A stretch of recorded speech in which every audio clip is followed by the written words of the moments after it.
Sugod sa akong pagpaambit pinagi sa usa ka istorya kabahin sa usa ka magtiayon.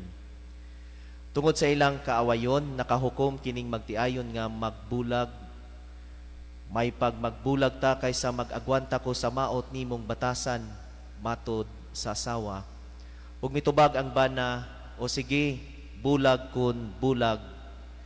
Tuod man nagsugod sila pagbahin-bahin sa tanan nga ilaha. Gibahin sab nila ang upat ka mga babaeng anak. Sanglit nga maot og panagway ang unang duha nila ka anak. Gipili sa bana ang ikatulo ug ikaupat. Kanang duha ka mga manghod ang ako, matod pa niya. Apan mingon ang asawa, oy mauna ni ron, gipili pagyud ang dili iyaha. Impatso na. Sa panahon ni Jesus, ang balaod sa mga Hudeyo nagtugot sa usa ka bana og nga makigbulag sa iyang asawa bisan sa mabaw nga hinungdan. Pananglitan, mahimo nga bulagan sa bana ang iyang asawa kung kini dili magtarong sa pagluto o kung kini musukol sa iyang ugangan o kung kini dili makalipay kaniya. Gani ang balaod nagtugot man sa bana nga mupalaya sa iyang asawa kung muangay siya og mas gwapa nga babayi. Para kang Hesus, kining maong balaod wala mahiuyon sa kabubuton sa Dios.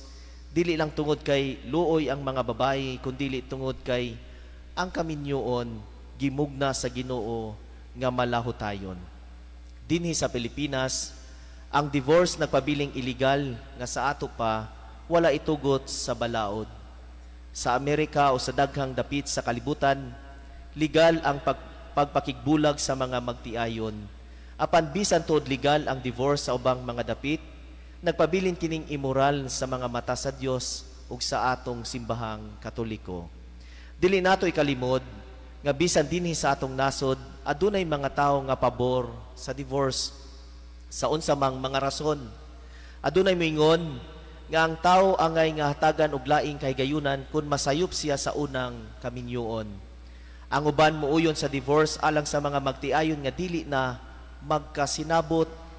Ingon pa nila nganong pugson man nato pagpakig-uban ang duha ka tawo nga wala nay gugma sa usag-usa. Napoy mo suporta sa divorce alang sa magtiayon diin ang bana o sawa masakpan nga magbudhi sa iyang kapikas. Unsa may bili sa kaminyoon kun mawad-an na ang magtiayon og pagsalig sa usag-usa, matod pa nila. Haluyo aning mga argumento pabor sa divorce, ang atong simbahan nagpabiling supak niini. Nganuman, una sa tanan, ang atong katolikong pagtuo nag-isip sa kaminyoon nga usa ka sakramento, dili lang kontrata nga pagahimuon sa usa ka lalaki ug babayi nga magkahigugmaay. Ang Ginoo may nagtukod sa sakramento sa kaminyoon ug ang magtiayon nga mosulod niini makadawat og grasya nga mao'y musuporta kanila sa pagtuman sa mga responsibilidad sa kaminyoon. Isip sakramento, ang magtiayon mo'y saksi sa gugma sa Dios para sa katawhan. Gugma nga walay kinutuban, mapinanggaon, maamumahon, masinubtanon og mapasayloon.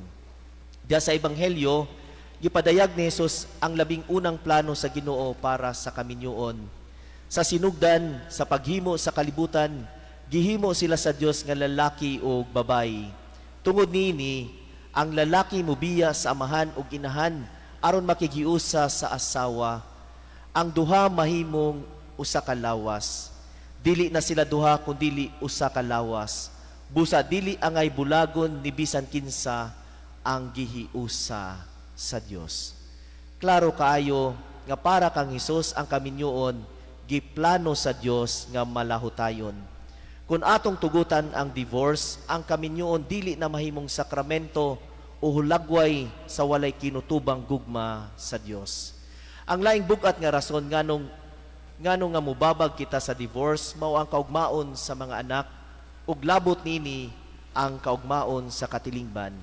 Ang mga bata manginahanglan og usa ka lig-on ug masaligan nga panimalay aron sila mutubo nga himsog, malinawon o malipayon. Sumala sa kasinatian, Kasagaran sa mga anak sa magtiayon nga nagkabulag, mahimong problemado sa ilang pagdako, pag-eskwela, pagpakigrelasyon o sa pagpanarbaho. Ang kasakit nga ilang nasinati sa diyang nag-away o nagbulag ang ilang mga ginikanan, may hinungdan sa dili maayo nga pagtubo niining mga bataa. Daghan kanila magpabadlong o maghupot o kasuko batok sa Dios o sa ginikanan o sa katilingban. Kasagaran mudako usab nga walay pagsalig sa kaugalingon o sa isig kaingon. Kung walay maayo nga paingnan ang mga anak o kabataan, unsa naman ang kaugmaon sa atong katilingban. Busa mga igsuon, magampo kita alang sa tanang mga magtiayon, nga unta magpabilin silang may gugmaon, masinabtanon o mapasayloon sa usag-usa. Dili unta sila magpadaog sa mga tentasyon sa lawas ng kaulag ug mga kalibutanong butang nga maoy makadaot sa relasyon isip bana ug asawa. Nindot ang giingon, a relationship will last not because it is destined to last, it lasts because two people choose to keep it, fight for it, and work for it.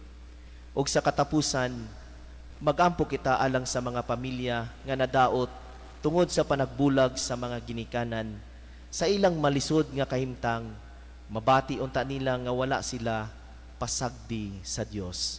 Dili unta sila mawad-an sa paglaom. Makakita unta sila og suporta ug kalipay diya sa mga tawo nga nagpabilin sa ilang kinabuhi, sama sa mga kaigsuonan, mga anak ug mga kahigalaan. Amen. Palihog manindong.